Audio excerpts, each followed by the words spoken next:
सभी को जय श्री कृष्ण, जय श्री लक्ष्मीनारायण, जय सनातन धर्म। रक्षाबंधन के पर्व में सभी बहनें बड़े ही हर्षोल्लास के साथ और पूरे प्रेम भाव के साथ अपने भाई के हाथ में राखी बांधती है। हम सभी इस पर्व को बड़े ही आनंद के साथ मनाते हैं और बाकी सभी पर्व भी हम आनंद के साथ मनाते हैं। और सिर्फ रक्षाबंधन का ही नहीं, बाकी सभी त्यौहार का अपना अपना महत्व है और सभी त्यौहार हमारे शास्त्र पुराण के साथ जुड़े हुए हैं। तो अब प्रश्न ये आता है, तो रक्षाबंधन का वर्णन किस पुराण ग्रंथ में हमें मिलता है और इसके पीछे का विज्ञान क्या है? जैसे कि हमारा उद्देश्य शास्त्रों के ज्ञान को सभी तक पहुंचाना है और सभी रीति रिवाज के पीछे के विज्ञान को जानने का है और समाज में चल रहे अंधश्रद्धा को दूर करना है, जिससे हम श्रद्धा से परमात्मा तक पहुंच सके, जिसके लिए हमारा जन्म हुआ है। उस मार्ग पर यानी कि मोक्ष के मार्ग पर अग्रसर हो सके।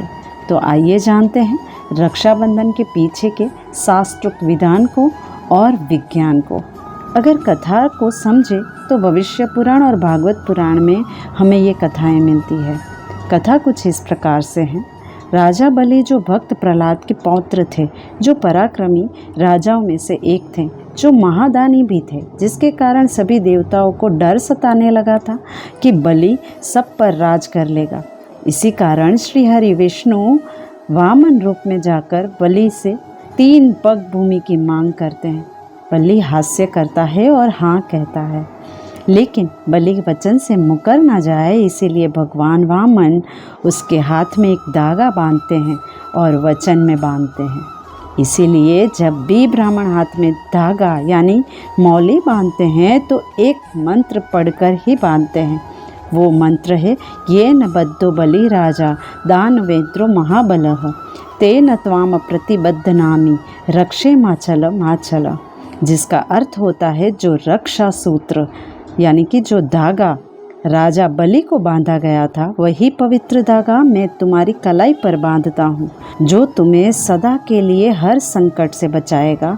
और फिर वामन भगवान अपना विराट रूप धारण करते हैं और एक पग में स्वर्ग, दूसरे में संपूर्ण पृथ्वी और तीसरे पग के लिए बलि को पूछा, तो बलि वचनबद्ध होने के कारण अपने मस्तक को आगे करके उस पर पग रखने को कहते हैं।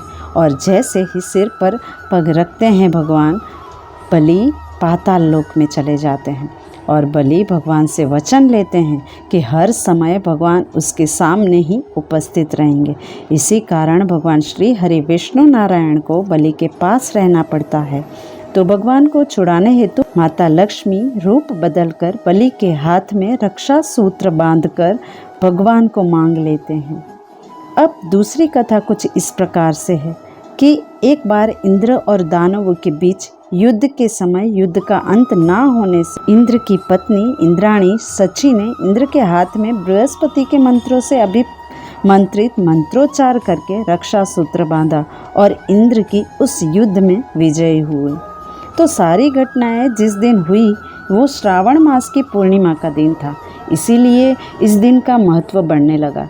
तो इस दिन ब्रह्मांड में सकारात्मक प्रभाव ज़्यादा होता है, क्योंकि इस दिन चंद्रमा श्रवण नक्षत्र में होता है और इस दिन ऐसे कर्म जिसको बदला जा सकता है, क्या यूँ कहें कि अच्छे कर्म करके हमारे अंदर के विकार को दूर कर सकते हैं और ब्रह्मांड को संदेश भेज सकते हैं ऐसे कर्म करने के लिए। अगर श्रवण नक्षत्र को विस्तार से समझना है तो हमारे श्रावण मास का महत्व के वीडियो में हमने इसे बताया है, आप उस वीडियो को जाके देख सकते हैं। लेकिन अब विचार ये आता है कि रक्षाबंधन तो भाई बहन का त्योहार है, लेकिन हमें शास्त्रों में जितनी कथाएं मिलती है वहाँ पर कहीं भी भाई बहन का वर्णन नहीं मिलता है। तो अब प्रश्न ये आता है कि तो फिर ये भाई बहन का त्यौहार कैसे बना? तो इसके लिए हमें हमारे इतिहास को जानना होगा। हमारे प्राचीन समय में गुरु शिष्य को रक्षा सूत्र बांधते थे और जब हम यज्ञ हवन या गृह शांति हवन करते थे तो चारों बाजू एक धागा बांधा जाता था, जिसका कारण ये था कि कोई प्राकृतिक विपदा ना आए और सभी शुभ कार्य बिना विघ्न संपन्न हो जाए। और प्राचीन समय में सभी सनातनी की पहचान शिखा और जनेऊ हुआ करते थे। तो ये सारे रिवाज सभी बदले गए और इसका कारण मुग़ल थे। माना जाता है कि हमारे भारत देश को सोने की चिड़िया से संबोधित किया जाता था। तो जब तक मुग़ल हमारे देश में नहीं आए थे तब तक सभी रीत रिवाज, सभी त्यौहार शास्त्रोक्त तरीके से या धर्म के अनुसार होते थे। तो रक्षाबंधन भी उनमें से एक त्यौहार है। उस समय हर ब्राह्मण राष्ट्र रक्षा के लिए राजा महाराजा और सभी स्त्री पुरुषों को मंत्र बोल के रक्षा सूत्र बांधते थे। जब से मुग़ल आए सारे रीत रिवाज को बदलना पड़ा, क्योंकि मुग़लों ने आके हमारी गुरुकुल परंपराएं नष्ट कर दी, हमारे मंदिरों को नष्ट कर दिया।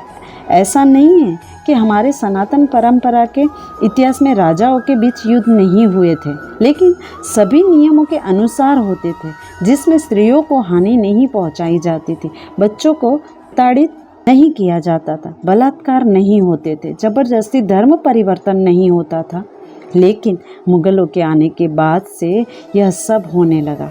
जो शिखा और जनेऊ धारण करते थे उनको मार दिया जाता था या उनका धर्म परिवर्तन किया जाता था। सबसे ज़्यादा जुल्म स्त्रियों पर होते थे। इसीलिए हमारे सभी भाई बहनों ने मिलकर रास्ते निकाल, जो जनेऊ गले में धारण करते थे वो हाथ में धारण करने लगे और बच्चों की रक्षा हेतु बाल विवाह होने लगे, रात को शादियां होने लगी, जिससे स्त्रियों की रक्षा हो सके, जिससे मुग़लों को कुछ पता ना चले और स्त्रियों की रक्षा हेतु सिर्फ अपने ही नहीं बल्कि सभी भाइयों को रक्षा सूत्र बांधना आरंभ किया और उनकी रक्षा का वचन लेती थी, जिसके कारण स्त्रियों पर जोर जबरदस्ती हो तो सभी भाई उसकी रक्षा कर सके। तो इस प्रकार रक्षाबंधन का त्यौहार होने लगा। तो ये हुआ रक्षाबंधन पर्व के पीछे का विज्ञान। उम्मीद है आप सभी को यह जानकारी अच्छी लगी होगी। अगली वीडियो में हम जानेंगे भद्रा के बारे में और ये जानेंगे कि भद्रा क्या है और भद्रा के सभी तथ्यों को समझने का प्रयास करेंगे। तो मिलते हैं अगले वीडियो में। तब तक अपना और अपनों का ध्यान रखें और खुश रहिए। धन्यवाद। अस्तु।